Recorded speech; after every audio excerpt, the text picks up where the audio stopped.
So, good morning, students. Today, our topic is wave nature of matter. So, up to now, we discuss about the light exhibit wave nature and particle nature. So, in our universe, we are consisting two entities. One is the radiation, another will be the matter. Only two things are there. So, it is the light energy coming from the sun, and remaining all are the matters. That means this book, object, any object is a matter. So water, any solid, any liquid, any material is called as the matter. Only two things are there. One is the radiation, another will be the matter. Here radiation is nothing but here light. In that it is the visible part we are observing here. So light, this light energy, this light can exhibit a dual nature. One is the wave nature, another will be the dual nature. Means here one is the wave nature, another will be the particle nature. So the phenomena like interference, diffraction and polarization can be explained only basis on the wave nature of the light. At that time that light exhibit wave nature. One is the which phenomena? Those are interference, and the second one is the diffraction. Third one is the polarization. All these three phenomena are explained on the basis of wave nature of the light. And particle nature we discussed already in previous, that is a photoelectric effect.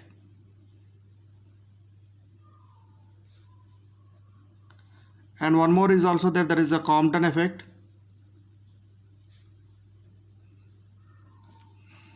These two phenomena are explained on the basis of the particle nature, on the basis of particle nature of light.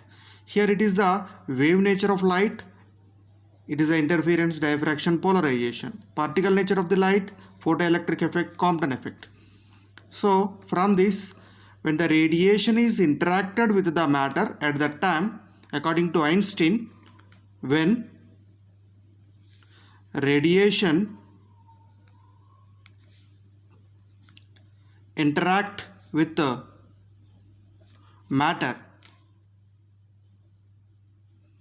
then that radiation act as a particle. Radiation is act as a particle. That particle is nothing but here photon. Photon, that means light exhibit dual nature. So based on this de Broglie hypothesis is there.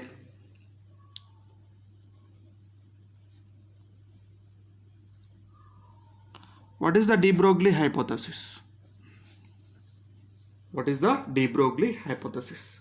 According to de Broglie hypothesis, so dual nature of radiation and matter. Dual nature of radiation and matter. According to de Broglie, nature loves symmetry. What is that? Nature loves symmetry means here, in our nature consisting of two entities. One is the radiation, another will be the matter. If suppose radiation exhibit dual nature, similarly then also matter also exhibit dual nature according to de Broglie hypothesis. So for that he can concluded, if suppose radiation exhibit dual nature means similarly matter also exhibit dual nature. Why? Because nature loves symmetry. So what is that? First of all, he can introduce one de Broglie wave and a de Broglie wavelength. What is a de Broglie wave or matter wave? When a particle is when a particle, that may be a micro or macro, when a particle is associated with wave,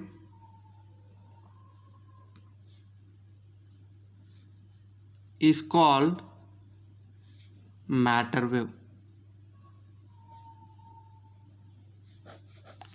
When a particle is associated with a wave is called a matter wave. Previously, according to Einstein, when the radiation is interacted with radiation is nothing but light, wave nature. So when the radiation is interacted with a particle or matter, then that particle, at that time that radiation acts as a particle nature. Here the particle is associated with a wave is called as the matter wave. So here the particle can exhibit wave nature. Matter can exhibit wave nature. So automatically it is a particle. It is also matter and also a wave nature. Here the wave, that means radiation exhibit particle nature and particle exhibit wave nature. So here, if suppose it is a wave, you have to associate with a particle, then this wave is called as the matter wave. Then this wave is called as the matter wave. So you can give the de Broglie, first of all, de Broglie finally what he concluded means he can give the relation between wave nature to particle nature. Wave nature to particle nature. So what is that de Broglie wavelength? Lambda equal to h by p. It is the de Broglie wavelength. Lambda equal to h by p. Lambda means here it is a wave length, wave nature, and p means momentum. Momentum means for a mass particle, matter having momentum, velocity, all these are having by mass, velocity, momentum, all these terms having the matter related, and it is the wave related. That means momentum is the particle related and wavelength is the wave related. He can give the relation between these two, that is the de Broglie equation. This equation is called as the de Broglie equation, and the lambda is called as here de Broglie wavelength. De Broglie wavelength lambda is equal to h by p.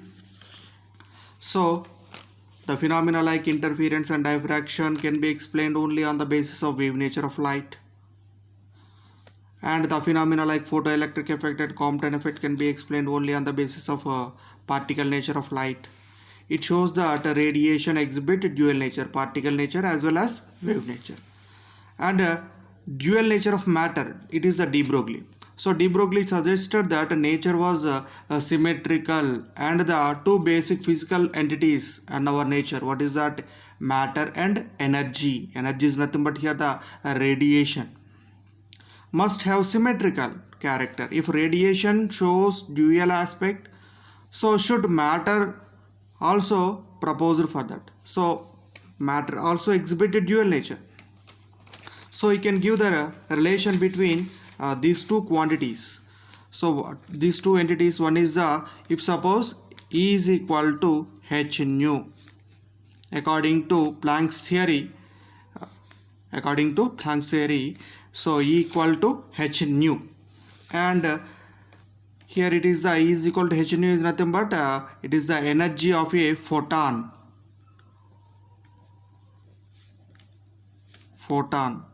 So it is nothing but it is related to radiation,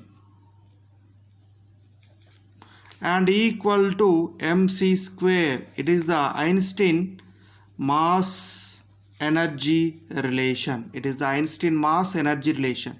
It is mass related, it is radiation related. When the radiation is interacted with a particle or a matter, at that time that radiation acts as a particle nature. So at that time that particle is known as the photon. So the energy of the photon is equal to here E equal to h nu. It is radiation related and it is the mass related. So you have to equating these two. H nu is equal to mc square. H nu is equal to mc square. So then mc and c take this side, nu by c, h. So mc is nothing but p, and nu by c is nothing but lambda. Sorry, 1 by lambda. So nu is equal to c lambda. So then nu by c is equal to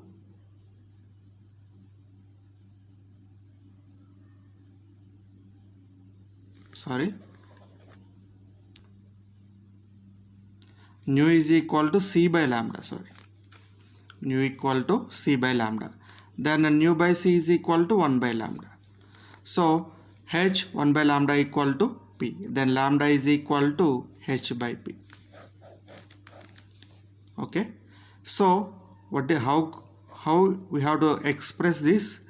When a massive particle having the momentum p, then its de Broglie wavelength lambda is equal to h by p. Then its de Broglie wavelength lambda is equal to h by p. Any massive particle is moving, having momentum. At that time, that particle having the wavelength. So it is the matter wave. It is called as the matter wave. So a momentum means it having some motion. Any motional particle having de Broglie wavelength. For it is not visible for heavier massive particle.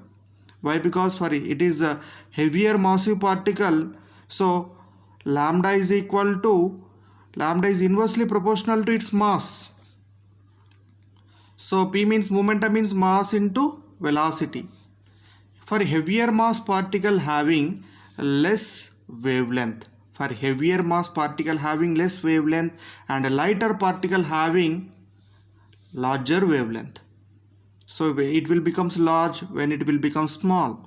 Like as it is possible to measure micro particles, not by macro. Macro particles, its wavelength will be very small.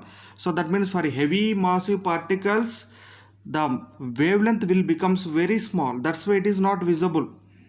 For smaller particles, you have to observe the wavelength, like as electrons, protons, wavelength you have to measure by using de Broglie wavelength.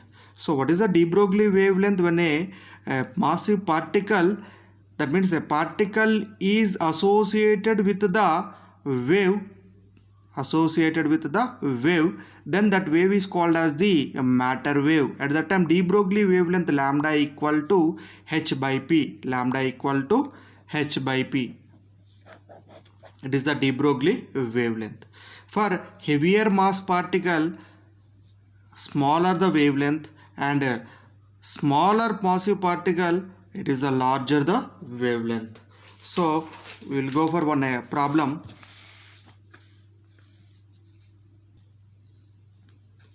So the de Broglie wavelength of a ball of mass 0.12 kg. So you have to find out the de Broglie wavelength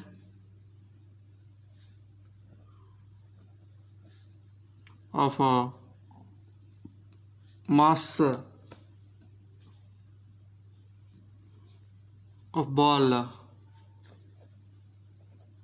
0.12 kg is moving with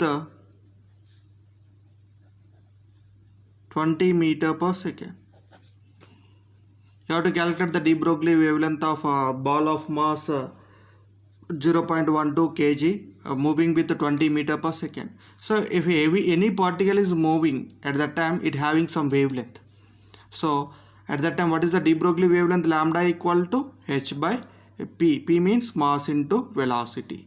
So what is the mass into velocity? So mass is given, that is a 0.12 kg into 20 meter per second. That means 0,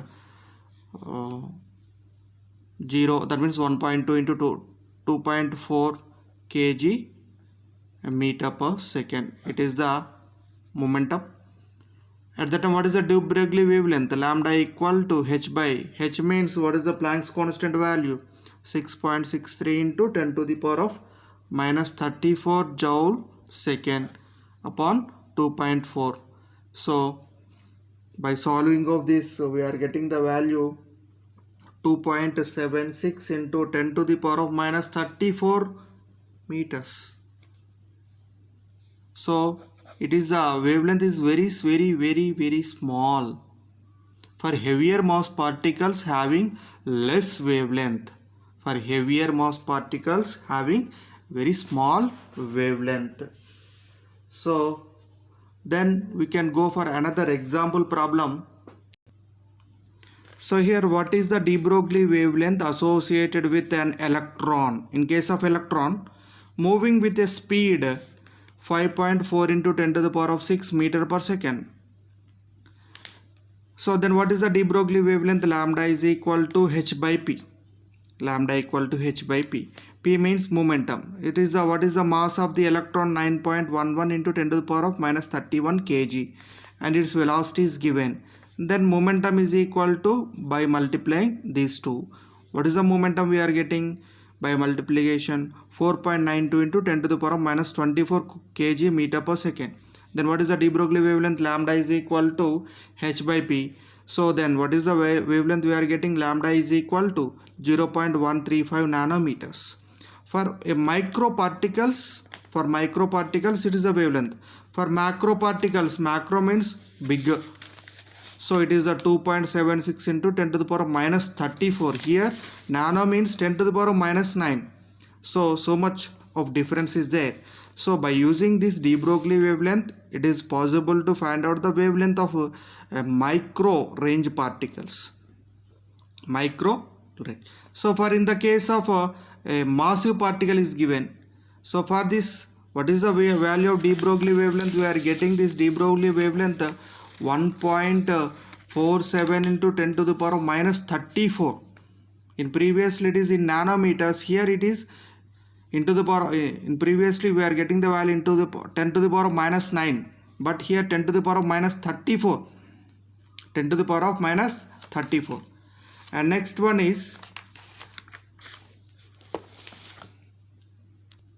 so in case of electron, if suppose an electron is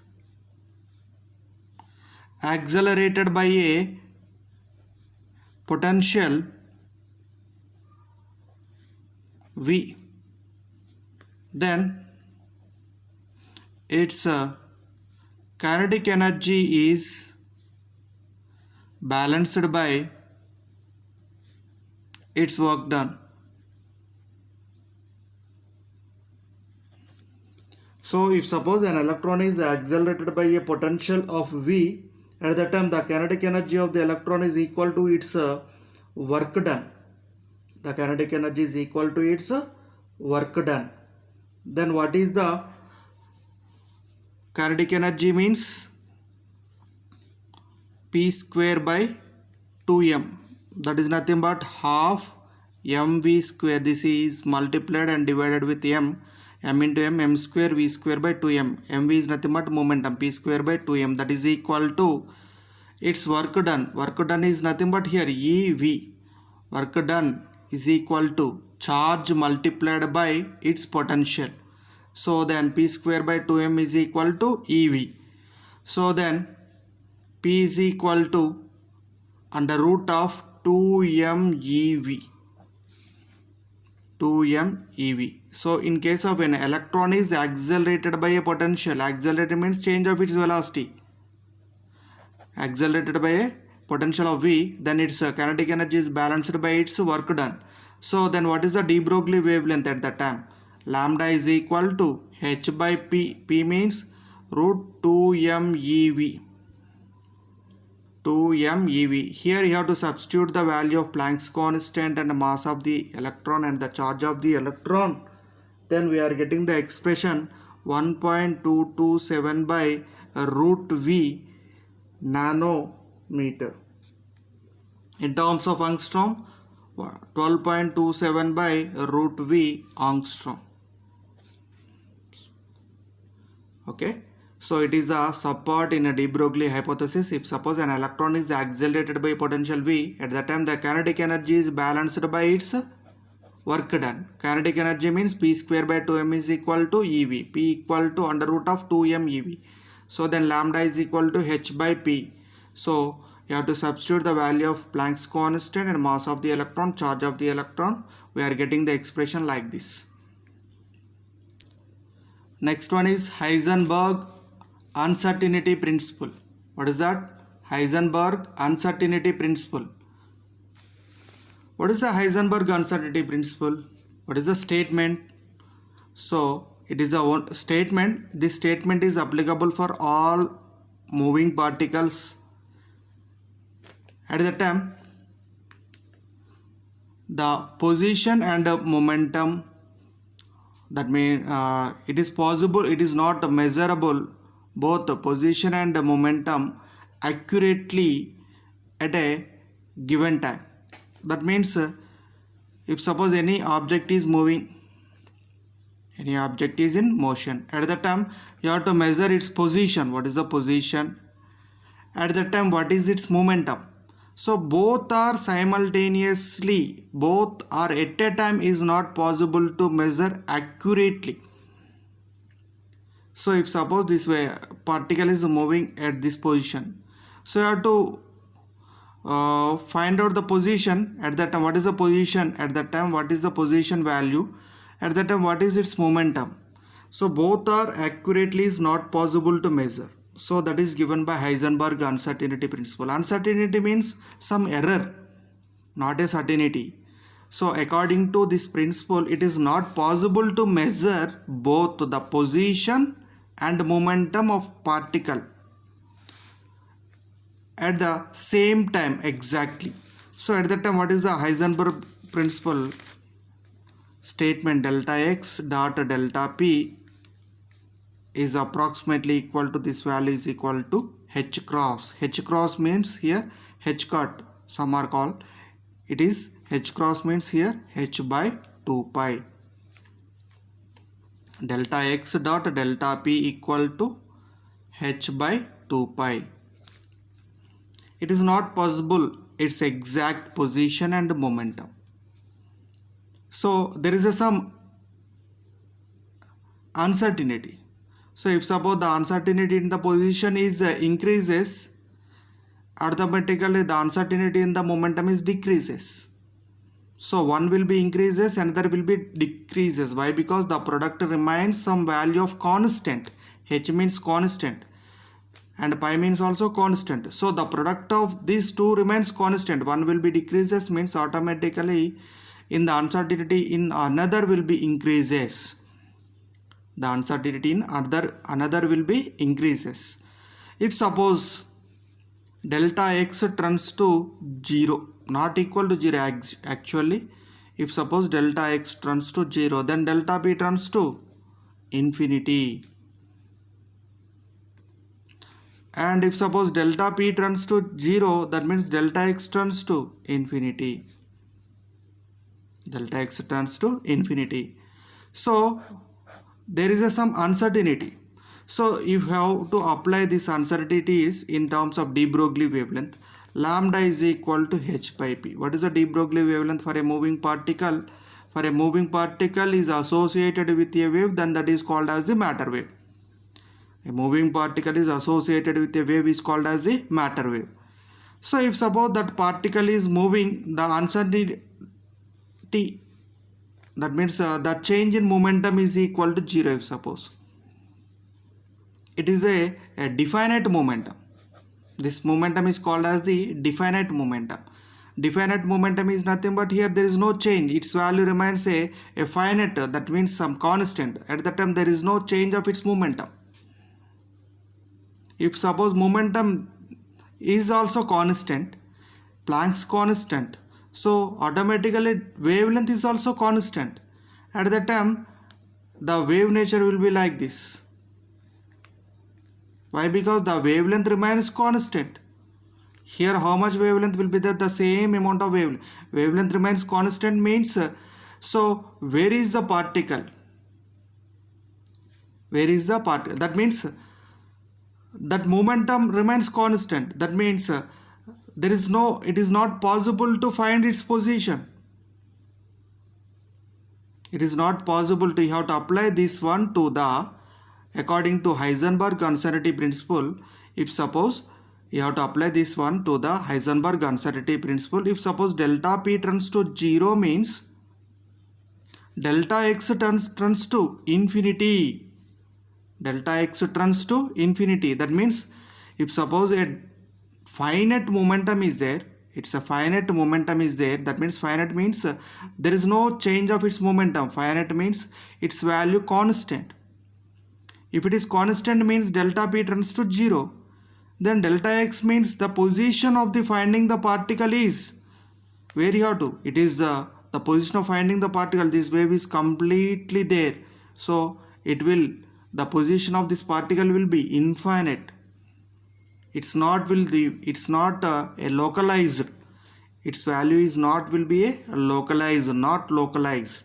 So if suppose the wave will be a finite, that means it like as, so like as a wave packet. It is nothing but a wave packet.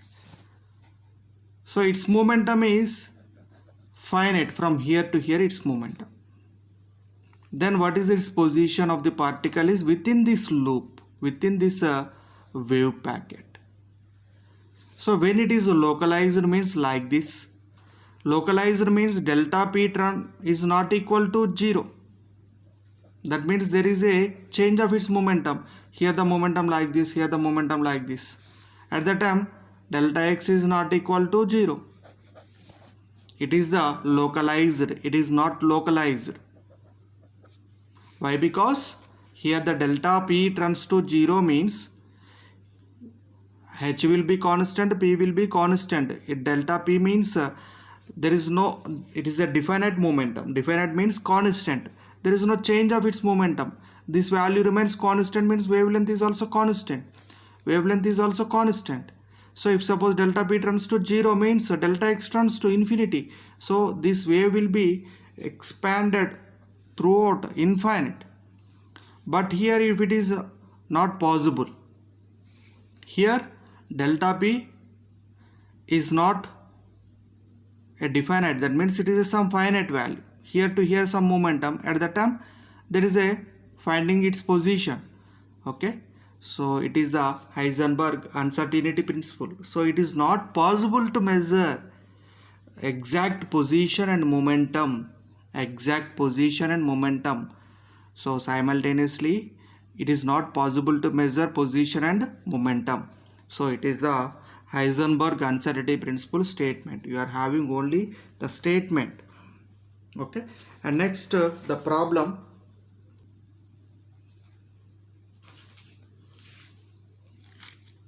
So from this, an electron, an alpha particle and a proton having the same kinetic energy.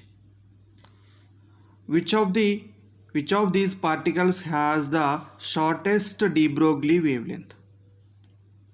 Shortest de Broglie wavelength means lambda is equal to, already what is the formula, h by p. So this momentum you have to write in terms of the kinetic energy. In terms of kinetic energy. So kinetic energy is equal to, already you know the expression, p square by 2m. Then p is equal to under root of 2km. So lambda is equal to h by 2km. Here which one will be constant? For alpha particle, for electron and proton having the same kinetic energy. Kinetic energy remains constant. And which of these particles has the shortest de Broglie wavelength? It will become shortest means which one having the heavier mass? Which one having the heavier mass particle? So the point is important here. Alpha particle having the shortest de Broglie wavelength. Why? Because a proton is 1836 times massive than electron. Electron kanna ekko massive particle. So this mass of this proton will be greater. But here alpha particle 4 times that of proton. So alpha particle is the heavier mass particle. So that's why alpha particle has shortest de Broglie wavelength. Alpha particle has shortest de Broglie wavelength. And next problem. A particle is moving 3 times as fast as an electron. A particle is moving 3 times. 3 times means particle velocity. So particle velocity is equal to, if suppose particle velocity is v, particle velocity is v, then what is the particle velocity? V is equal to 3 into ve. 3 into ve. And the ratio of the de Broglie wavelength of the particle to the electron is equal to some value is given. That means lambda by lambda e is equal to the ratio of the de Broglie wavelength of the particle to the electron is equal to 1.813 into 10 to the power of minus 4. Calculate the particle mass and identify the particle. What is the particle? So the solution is, what is the formula for lambda is equal to h by p, that is equal to h by mv. h by mv. So here you have to calculate the particle mass. Mass means you have to subject the mass. M is equal to h by lambda v. h by m is equal to h by mv. So what are the conditions? For an electron mass, Me is equal to for electron mass, Me is equal to h by lambda e ve. h by lambda e ve. But here what are the conditions? V by ve is equal to 3 and lambda by lambda is equal to some value will be given. So then mass of the particle m is equal to, mass of the particle m is equal to, so what is the form? M is equal to me into, so in terms of velocity, v equal to 3v, so v by ve is equal to 3. In terms of wavelengths, lambda by lambda e is equal to its value is given. In case of particle mass, in case of electron, so lambda is equal to actually h by p, p is equal to mv. So you have to subject m is equal to h by lambda v. So what is the value of h from this equation? H is equal to me lambda e ve. So m is equal to h value, you have to substitute this h value, me, so lambda e by lambda and ve by v. So already you have the relations lambda by lambda e, so you have to reciprocal it, and ve by v you have to reciprocal it and substitute in that equation. So here me into lambda e by lambda, ve by v, you have to substitute the values. Mass of the electron 9.11 into 10 to the power minus 31 kg, and ve by v is equal to 1 by 3. Actually v by ve is equal to 3, then it will have to reciprocal it 1 by 3, and lambda by lambda is equal to 1.813, you have to reciprocal, then it will become 1 by. So by solving of this calculation, we are getting the particle mass 1.675 into 10 to the power minus 27 kg. So this particle mass is equal to the proton or a neutron mass. Okay, what is the particle here? Proton or neutron. And next one is what is the de Broglie wavelength associated with an electron accelerated through a potential difference of 100 volts. So already you derived lambda is equal to h by p, that is equal to 1.227 by root v nanometers. So what is the value of root v? Root 100. 100 means you have to simply change the value of 0.123 nanometers. Okay. So this is the completed dual nature of radiation and matter. Okay, bye.